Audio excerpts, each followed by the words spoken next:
Hello friends, welcome to Unlock Science. Myself Anas Khan and I am your physics expert.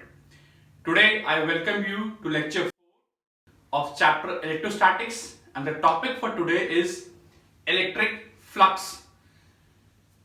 So moving on with the topic, the first thing we need to study is area vector. तो area vector क्या चीज होती है आपकी? तो आप जैसे देख सकते हैं यहाँ पे कि मैंने कुछ सिंपल से फिगर ड्रॉ किए हैं. एक स्क्वायर लूप है, एक बार ये वर्टिकल ओरिएंटेशन में है, एक बार आपका स्क्वायर लूप जो है वो हॉरिजॉन्टल ओरिएंटेशन में है. जैसे ये आपका प्लेन है, ये इस प्लेन का जो आउटवर्ड नॉर्मल होगा, this will be your area vector. Now vector will have magnitude and direction. Since ये वेक्टर इस प्लेन के नॉर्मल में है तो इसके डायरेक्शन को हमने एन कैप से लिया है. कुछ किताबों में ये एन कैप आपको ए कैप के फॉर्म में भी लिखा हुआ मिलेगा आपको. हमने इसी लूप का ओरिएंटेशन लिया हॉरिजॉन्टल, मतलब ये ऐसे रखा हुआ है इस तरह. अब इस लूप का आउटवर्ड नॉर्मल कैसा होगा? ये आपका आउटवर्ड नॉर्मल होगा. जैसे आप देख सकते हैं यहाँ पे ये लूप है और ये इसका आउटवर्ड नॉर्मल है. This will be your area vector. So area vector is what? Magnitude of this area. Square का आप स्क्वायर निकालेंगे, रेक्टेंगल तो रेक्टेंगल एरिया निकालेंगे.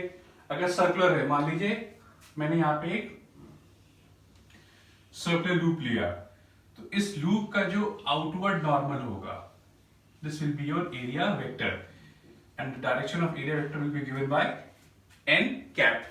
एन क्यों लिया मैं दोबारा बोल देता हूं. सिंस ये एरिया वेक्टर इस लूप का नॉर्मल है, आउटवर्ड नॉर्मल है, so to keep in sync with the words और टर्मिनोलॉजीज हमने यहां पे नॉर्मल को एन कैप ले लिया है. कुछ किताबों में आपको ए कैप से भी मिल जाएगा. So area vector is magnitude of area and direction of area. But technically area is not a vector quantity. हमने यहाँ पे क्यों हमने इसको वेक्टर माना है? क्योंकि यहाँ पे हमको फ्लक्स के बारे में पढ़ना है. फ्लक्स क्या होता है, एक ओवरव्यू आप देख सकते हैं. जैसे मान लीजिए कोई रिंग है, ये फॉर टाइमिंग मान लीजिए कि हॉलो रिंग है और ऊपर से एक मैंने नल खोला, मैंने उसमें से पानी गिर रहा है. अब जब मैं इस रिंग को ऐसे रखूंगा तो जो वाटर होगा, जो वॉल्यूम होगा, कुछ वॉल्यूम इसके थ्रू आपका पास करेगा आपका.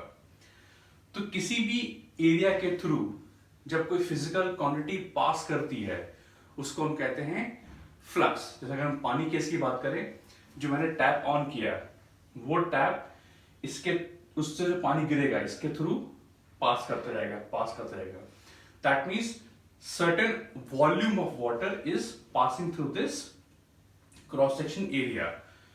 तो बेसिकली फ्लक्स क्या होगा कि इस वॉल्यूम ने, इस एरिया ने कितना वॉल्यूम ऑफ वाटर इंटरसेप्ट किया है या कितना वॉल्यूम ऑफ वाटर इसके थ्रू पास कर रहा है. ये फ्लक्स की एक बेसिक परिभाषा होती है आपकी. अब फ्लो को स्टडी करना है. मान लीजिए लूप ऐसे रखा था, पानी गिर रहा है, तो जो पानी होगा वो लूप के साथ गिर रहा होगा. अगर मेरे को फ्लक्स कितना है? 0, क्योंकि इस लूप के थ्रू कुछ भी नहीं जा रहा, इसके साथ जा रहा है. इसमें क्या था? इस लूप के थ्रू पास कर रहा है. तो फ्लक्स इज कोई भी फिजिकल क्वांटिटी किसी लूप के थ्रू जो पास करते हैं, इट इज कॉल्ड फ्लक्स. आगे बात करते हैं इसके मैथमेटिकल इंप्लीकेशंस की या मैथमेटिकल रिप्रेजेंटेशन की. हमने यहाँ पे एक सिंपल से यहाँ पे एक एग्जांपल ले लिया. सपोज ये आपका लूप है और फील्ड लाइंस इसके थ्रू पास कर रही है, ऐसे करके इसके थ्रू जा रही है. तो अगर ये लूप है, इस लूप का आउटवर्ड नॉर्मल क्या होगा? ये होगा आपका. और फील्ड लाइंस इसके थ्रू पास कर रही हैं. तो फ्लक्स की डेफिनेशन लिख लीजिए, आपके स्क्रीन पे फ्लैश भी हो रही होगी. It is the number of electric field lines passing through a cross sectional area और it is the number of field lines intercepted by this cross sectional area. Intercept मतलब क्या? कुछ फील्ड लाइंस ऊपर से भी जा रही होंगी बट वो लूप से पास नहीं हो रही हैं. So this loop has not enclosed those field lines in itself, या उसने अपने में इंटरसेक्ट नहीं किया है. तो ये इंटरसेप्ट हो रही लाइंस इसके अंदर, तो जो फील्ड लाइंस इसके थ्रू पास करेंगे that is called electric flux. अब हमने यहां पे इसका एक जनरल केस लिया, लूप ऐसे रखा हुआ था आपका, तो लूप इस लाइन के अलॉन्ग देखिए आप, इस लाइन के अलॉन्ग हमने क्या किया, इस वर्टिकल लाइन से इस लूप को थीटा एंगल टिल्ट कर दिया। तो पहले क्या था, देखिए ये लूप है, ये एरिया वेक्टर है आपका। अब ध्यान दीजिएगा इसको, हम इससे उस फिगर को बनाएंगे। हमने अलोंग द वर्टिकल इस लूप को थीटा एंगल टिल्ट किया। जब लूप घुमाओगे तो एरिया वेक्टर जो हॉरिजॉन्टल जा रहा है वो भी अपने इनिशियल डायरेक्शन से, देख रहे हो, अपने इनिशियल डायरेक्शन से थीटा एंगल नीचे टिल्ट हो जाएगा। तो जब लूप के प्लेन को हमने थीटा एंगल टिल्ट किया है वर्टिकल के अलोंग, तो एरिया वेक्टर भी हॉरिजॉन्टल से थीटा एंगल टिल्ट हो गया है। अब इसमें फ्लक्स की कुछ डेफिनेशन ऐसी लिखी है, पहले हम इसका फिजिकल मतलब समझते हैं।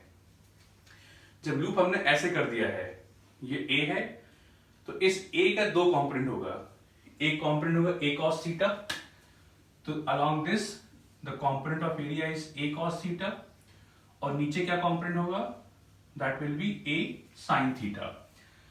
a sin थीटा का देखिए जो एरिया वेक्टर नीचे है, मतलब लूप ऐसे रखा होगा और ए वेक्टर ये जा रहा है। फील्ड लाइंस क्या है, इस ग्राउंड के पैरेलल जा रही हैं, तो जो a sin थीटा कंपोनेंट है, फील्ड लाइंस उसके पैरेलल जा रही हैं। मतलब जो a sin थीटा वाला एरिया है, क्योंकि एरिया ये होगा तो उसका a sin थीटा नीचे होगा, और फील्ड लाइंस इस प्लेन के पैरेलल जा रही हैं, मतलब a sin थीटा से कोई भी फ्लक्स इंक्लोज नहीं हो रहा है। अब आपका लूप ऐसे था, a cos थीटा कंपोनेंट ये हो गया, मतलब वापस ये फिगर बन गया। तो अब जो फील्ड लाइंस है वो कौन से कंपोनेंट से पास हो रही हैं, कॉस वाले कंपोनेंट से पास हो रही हैं। और फ्लक्स क्या होता है, number of electric field lines enclosed by a cross sectional area. तो यहां तो पूरा पूरा एरिया फील्ड लाइंस को इंक्लोज कर रहा है, यहां पे इस एरिया का जो कॉस कंपोनेंट है वो फील्ड लाइंस को इंक्लोज कर रहा है। तो हमने क्या लिखा, मॉड ई इंटू मॉड ए कॉस थीटा। और जैसे कि आपने वेक्टर में पढ़ा होगा, अगर आपको वेक्टर पढ़ना है तो यहाँ पे हमारे क्लास 11 की आई कार्ड बटन आ रहे होंगे, आप उसको रेफर करके वेक्टर्स को पढ़ सकते हैं। Mod A mod B cos theta is E dot A. That means अगर मैं इलेक्ट्रिक फील्ड वेक्टर का एरिया वेक्टर से डॉट प्रोडक्ट या स्केलर प्रोडक्ट ले लूं, तो मुझे किसी भी लूप के थ्रू, किसी भी एरिया के थ्रू इनक्लोज फ्लक्स मुझे मिल जाएगा यहाँ पे। So this is the method to calculate the electric flux enclose through any given cross sectional area. अब यहाँ पे हम एक जनरल केस पढ़ते हैं कि मान ली कोई भी आपका एरिया है वो एक रैंडम शेप का है। अभी तक हमने स्क्वायर लिया था, रेक्टेंगल लिया था, बट हम यहाँ पे एक कोई भी रैंडम शेप का बॉडी ले रहे हैं। नाउ व्हाट यू डू, हम इस लूप को छोटे छोटे छोटे छोटे पार्ट में ब्रेक कर देंगे। अब एक छोटा सा लूप ये है, ये एक डिफाइंड एरिया है, आप चाहे स्क्वायर ले लीजिए, पैराग्राम बना लीजिए, वो आपकी मर्जी है। Now suppose for this differential area, electric field vector and area vector differential है, तो एरिया वेक्टर भी आपका डिफरेंशियल या डीए होगा। ई वेक्टर और डीए वेक्टर में एंगल थीटा फॉर्म हो रहा है, तो इस डिफरेंशियल एरिया का जो डिफरेंशियल फ्लक्स होगा that will be E dot dA. ऐसे इस लूप पे आप छोटे छोटे छोटे छोटे डिफरेंशियल एरिया फॉर्म कर लीजिएगा।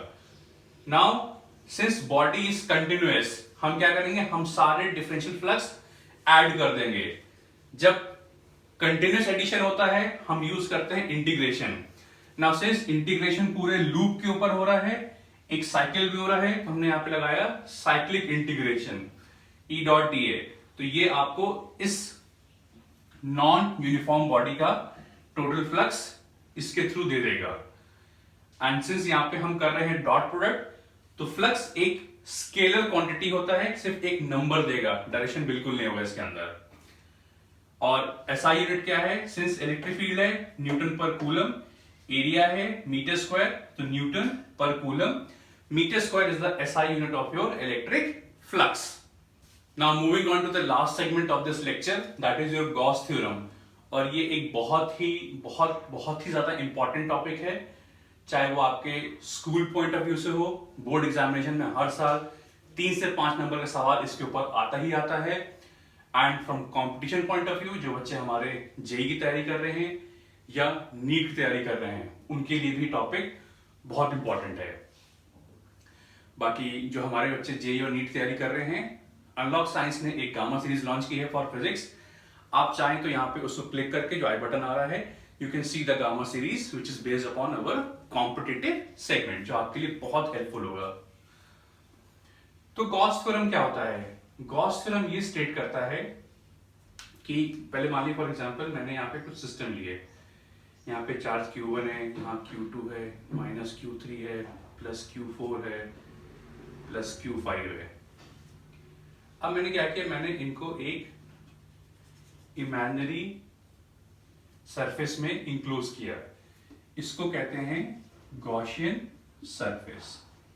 ये इमेजिनरी है, ये सरफेस का नेचर आप डिसाइड कर सकते हैं, चाहे तो आर्बिट्री शेप का ले ले, एक रेगुलर शेप ले ले। It depends upon the symmetry of the charges. क्या आपकी चार्ज की सिमेट्री है, तो आप ऐसा सरफेस चूज करते हैं कि by due to that symmetry you are able to obtain the result of the electric field through your Gauss theorem. मैं थ्योरम लिख देता हूं। गॉस थ्योरम ये कहता है कि जो भी फ्लक्स किसी भी गॉसियन सरफेस के थ्रू जो पास करेगा, electric flux, that is equal to net charge enclosed upon epsilon naught. Now what is this Q enclosed? ENC means enclosed, कि जो हमने गॉसियन सरफेस माना है उसके अंदर जो चार्ज इंक्लोज होगा that will be your enclose charge. तो अगर हम इस सरफेस के ऊपर इस गॉस थ्योरम को अप्लाई करें तो 1 अपॉन एप्सिलॉन नॉट, और Q इंक्लोज कितना है? चार्ज एडिटिव नेचर का होता है, तो हम चार्जेस विद साइन ऐड करेंगे, तो Q1 plus Q2 plus of minus Q3 plus Q4। तो इस केस में इलेक्ट्रिक फ्लक्स क्या बन जाएगा? Q1 plus Q2 minus Q3 plus Q4 upon epsilon not. तो in general, Gauss theorem states that the electric flux enclosed through any Gaussian surface is 1 upon epsilon naught times the net charge enclosed within this surface। और अभी जो हमने पढ़ा, flux की basic परिभाषा क्या है?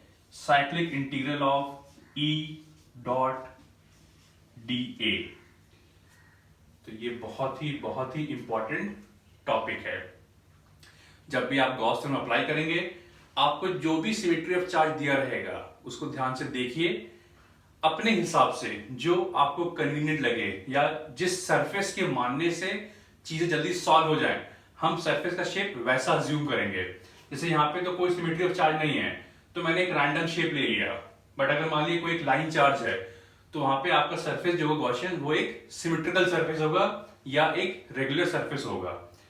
तो बेसिकली जो गॉस थ्योरम होता है वो बात करता है सिमेट्री ऑफ चार्जेस की। और अगर आप गॉस यूज नहीं करेंगे तो आपका जो बेसिक तरीका होता है, by using calculus, integration and differentiation, आप यही इलेक्ट्रिक फील्ड निकाल लेंगे, बट वो बहुत टाइम टेकिंग होगा, बहुत कम्बरसम प्रोसेस होगा। सो to ease out your calculations for symmetrical charges, for symmetrical system, Gauss ने एक थ्योरम दिया कि जो भी फ्लक्स इंक्लोज होगा एक गॉसियन सरफेस के through, that is equal to the net charge enclosed. मतलब अगर ये सरफेस लिया है तो इसको नहीं लोगे क्योंकि इसमें इंक्लोज ही नहीं हो रहा है, upon epsilon not. So this was all about your Gauss theorem and the lecture was based on electric flux. I hope आपको ये लेक्चर समझ में आया होगा। प्लीज डू लाइक अस, और आप प्लीज हमको इस चैप्टर के बारे में या इस लेक्चर के बारे में कमेंट सेक्शन में लिख के बताएं। कोई क्वेरी है उसको लिखे, हम उसको एड्रेस करेंगे। और जो आज हमसे नए बच्चे जुड़ रहे हैं, प्लीज हमको सब्सक्राइब करें। और to get the latest notification of this lecture and all the lectures of unlock science, please do hit the bell icon. For detailed notes of this lecture, visit us at www.unlockscience.in. Friends, thank you very much.